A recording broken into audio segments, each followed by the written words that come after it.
Hello. Hello, Abel. Yes, How are you? I'm doing great. Ingram, how are you? I'm great. I'm just ringing to inform you of the news. There's been a changing of the guard. Was I wrong, huh? You're the third person I've rang in 10 minutes. I rang Tommy Brooks. He predicted a 1 round KO for Klitschko. I rang Bermain Stavern. He expected a 6 round KO for Klitschko. And now I'm ringing you, dear sir. Well, I didn't expect a KO, and I think I told you that if there was going to be a KO, it was going to be late. But Yep. what I did see is that it wasn't so much that Tyson won, is that Klitschko never fought. I mean, he lost. He just looked dreadful. But do you think he looked dreadful because Tyson took away his best attributes, or Klitschko's No, just got old? if you go back to Bryant Jennings, if you go back to Povetkin, if you go back to some of those fights, when there is somebody that's somewhat of a threat, Yes. he just doesn't seem to fight. He just seems to want to grab. There was more opportunities than in the last round to move his hands, and he didn't move his hands. I don't know if it's because Emmanuel's not there to egg him on, because Jonathan was doing a great job trying to get him to fight. But wow, but all credit to Tyson though. Tyson did what he needed to do. Just the other guy didn't do anything. So what does your estimation of Tyson move up now because of what's happened, or does it just stay the same? No, it stays the same. He just, but now he's champion. Now he's going to improve because he's champion. Whenever somebody wins a title, in their mind, they're better. Automatically, they become so much better. But now he's in a position where they're going to have to come and get him. He doesn't have to go out and win. He can just sit back and do what he does, and he's going to get. He's going to have the advantage of being a champion. But the past 4 or 5 years, Vladimir is extinguished more than were a threat. Now Tyson will have some guys at the beginning that will be a little easier because there's no threats out there. But I think Anthony's coming up. I think a match with Wilder will be great. Povetkin will be a great fight. But I think that he's going to reign for a little while. His size and his hand speed, it was a little faster than I thought it would be. Right. And I think maybe for Klitschko it was a little faster than he thought it would be. But Vladimir just didn't fight. It's so sad to watch a championship fight where the punches landed are almost less than 100. Right. Talk us through Canvas Gate first. Can you explain to me what that was all about? I think from what I read is that Vladimir wanted to slow the ring down. Right. And I've never heard of that in any other fight. What surprised me was when they said they took one layer off. Generally, there's only one layer on. There's only like maybe an inch and a quarter of a mat underneath the canvas or foam underneath the canvas, and usually it's a hard foam. But they took one layer off. Kind of surprised me because that just tells me that maybe they added some softer foam on it. Obviously, I'm not there, so I don't know. But Right. they added some softer foam to slow the ring down a little bit. I believe Carl and Amir Khan were talking about that in an interview. And what that does is that makes it like you're in sand, a little bit a little heavy on the legs. And maybe if that would have been the case and they would have left it there, maybe Tyson wouldn't have been able to move as well as he did on Vladimir. But still, Vladimir had to move his hands, and he didn't do that. So Tyson was able to just do the pot shots once in a while and control the fight from a distance. And when Vladimir did get close, Vladimir was the one that was tying up. It wasn't Tyson. Tyson was trying to fight.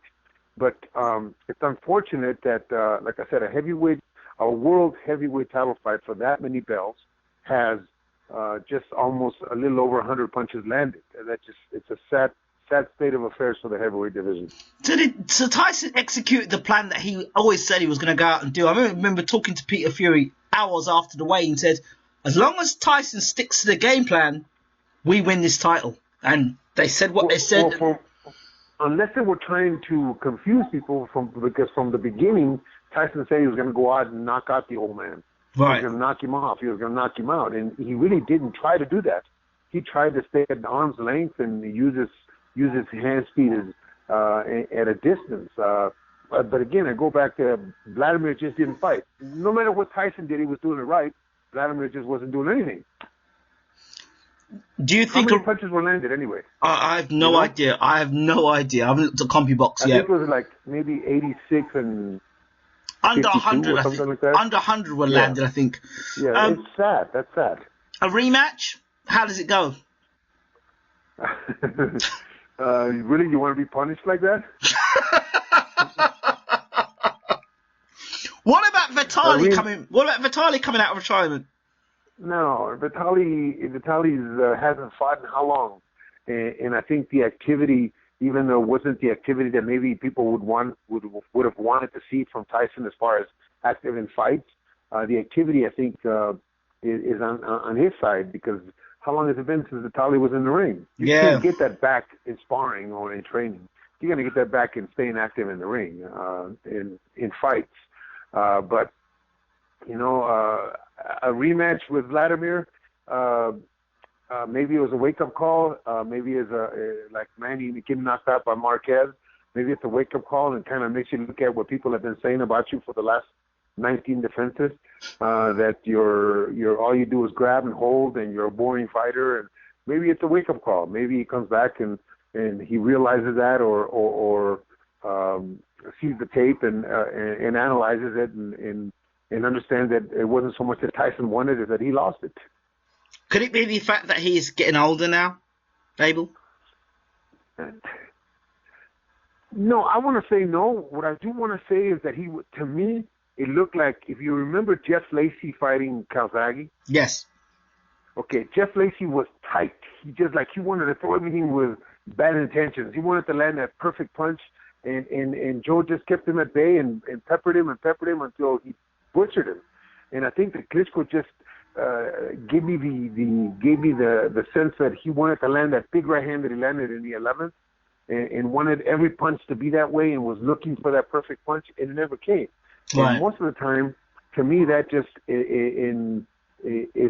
is evident that maybe it was weightlifting, maybe it was just he was just so tight that his body looks phenomenal for a 40-year-old man, and that could be it, that he wasn't loose, he wasn't his hands weren't free, his shoulders looked like they were so tight, he was so wound up that that more than being old, because when his previous fights, when guys were at a distance and weren't flicking a jab in his face, he was able to throw combinations. How many combinations did he throw in his fight? If he threw 10, I'm surprised. Most of the punches were one real hard jab or one real hard right hand. It wasn't nothing put together. Mm-hmm. And you're not going to win a fight that way. When the other guy, maybe he's not landing hard punches as Tyson, but he was landing a jab. He was when he held him, he was hitting the body. He didn't stop working. It may not have been pretty, but he didn't stop working. That's, what about the fact that it was Vitali and Banks in the corner? What would have happened if they had James Bashir in the corner instead? Not so much Bashir. I think Bashir hasn't been in a position for Vladimir to be able to listen to him. Jonathan was saying the right things. Obviously, I don't know what Vitali was saying, but Jonathan was saying the right things. It's just the guy wasn't executing. The guy was going out there every time there was a threat of a punch or a threat of something from Tyson. He would grab him around the neck. He would grab him around the waist. He'd just grab it. You can't. He's never been an offensive fighter, but in this fight, he was even less of an offensive fighter than we've seen in the past. And you can't win a fight throwing one punch and grabbing and holding when the other guy is at least trying to punch. He's landing, may not be hard punches, but he's landing at least some little body shots. He's landing something. And I think that he deserved to win. I mean, Tyson deserved to win. The other guy lost it. Fair play on that.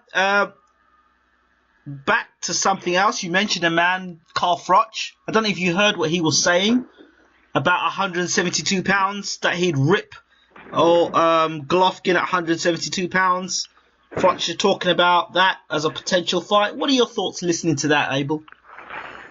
Well, I think that Carl knows Carl best. Carl's been out of the ring for a while, and if that's what he thinks is best for him, then it's something that has to be negotiated with Tom and with Herman Brothers, Gennady's managers. But if it comes to fruition, it's at 70 or 72. Maybe we meet at 70. I don't know. But whatever it is, I have no qualms with the fight with Carl at 68 or at 70. If it has to be 72, then we'll deal with it. But that's a fight that... Can your guy make 172 though? My guy, after he weighs in for a 160-pound fight, is usually 170. So we'll have to eat. Okay. My guy's a little guy. My guy's a small middleweight. But sometimes a fight with a guy, a legend as Carl is over there in the UK and in some circles, a guy that puts 80,000 people into Wembley, a fight like that sometimes some things have to be sacrificed, and it could be us are the ones that are doing a little sacrificing. It could be equaled out by other things, financial things maybe. I don't know. I'm lucky that I get to train Golovkin and I don't get to negotiate all those things. But if they get negotiated and we end up signing a contract to fight Carl, I think it's a fight that the public would love to see, and it's a fight that I think Carl would feel comfortable. Whatever they do, Carl is not going to do anything that's not good for Carl. So if they finalize something, it's going to be something that Carl's happy with, and it's something that I think he would look forward to fighting because he likes challenges. I think guys at that level love these challenges. I was fortunate enough to spend some time with Spike O'Sullivan yesterday. I actually went and spoke to him at length, and he's really up for his fight against Chris Eubank Jr. He knocked out a guy that Andy Lee couldn't knock out in the first round. So he's talking about his punch power and his amateur experience. Do you see anything more about this fight with Spike and Chris to close? It's hard for us on this side of the pond, as you guys call it. Yes. To really make any kind of predictions. You guys are doing so well over there. I mean, you have how many world champions just in Manchester right now? Is it 4? Well, I would say we've got some title holders. Well, look, you didn't have title holders before, and those title holders are not beating Englishmen. They're beating other fighters from other parts of the world. They're beating Americans too. That's true. I want to see. It's not like there's just a homegrown fighter that they're fighting. They're fighting some actual world challengers, world caliber challengers. I want to see our boys. I want to see our boys make 3-4 good defenses against good people. We got DeGale fighting tonight against Butte, which I don't think is a foregone conclusion. Well, let's just say DeGale beat Butte convincingly. Okay, DeGale, Flanagan. Who's that other boy that just? Who's the boy that knocked out Diego? Crawler. Anthony Crawler. Yeah, there you go. Anthony Crawler. The first fight was disputable. I'm going to say a decision, but he dominated this one. I mean, that's something. Yep, that's true. That's true. So I go back to Spike O'Sullivan. Maybe the resurgence of English boxing is giving these guys so much confidence that they think they belong on a world-class level. If Spike beats... Spike's an Irishman. Spike's an Irishman. He trains in the same... He trains with Pascal Collins and Steve Collins in Ireland. Right. Okay. Well, let's just say that Spike beats Chris and beats him decisively. Now you're looking at a guy that could be thought of as on the cusp of being world-class level, and could be a guy that with another win could be in line to fight Golovkin. Who knows? But you guys are doing very well over there, and we have to take notice. We have to take notice on this side of things. Abel Sanchez, thank you first of all for answering your phone. You could have ducked out, but you've answered your phone. Fair play to you, and you gave Tyson his credit. Fair play to you, and thank you so much, as always, for open door policy with yourself. Congratulations to all you guys in the media over there. You have a new world heavyweight champion who the heavyweight division controls boxing in, and I'm happy for that. I'm happy that there's a new blood in the heavyweight division. Hopefully he reigns for a while. Hopefully we get better fights than we've had in the past in the heavyweight division. But thank you for taking time out to talk to me. Abel Sanchez, thank you so much for talking to Baylor TV.